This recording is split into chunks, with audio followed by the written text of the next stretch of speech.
Hold on, let me run that back turbo.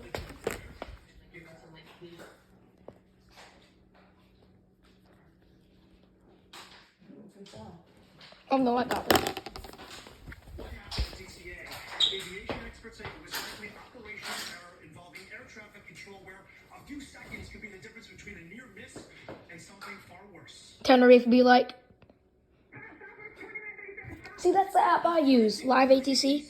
Directed at a Southwest plane, which the FAA says had just received permission from controllers to cross runway 4, while a JetBlue plane was beginning its takeoff roll on the very same runway. A source says the planes came within 1,000 feet of each other.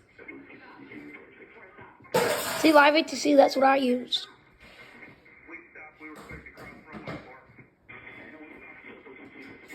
Joyce Hoffman was on board the JetBlue aircraft.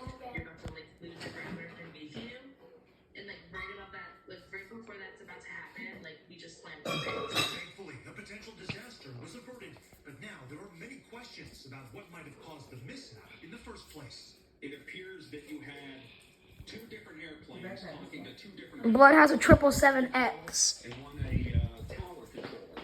So it appears to be an operational error. Hoffman also received an email from JetBlue, which stated in part, this disruption is considered an uncontrollable disruption, meaning it's due to events outside of JetBlue's control. The FAA saying it's going to investigate the incident. Both airlines promising to cooperate fully with the federal government.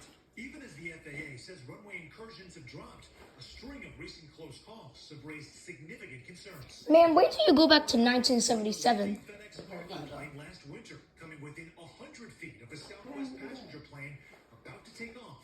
I've heard about what happened in San Francisco.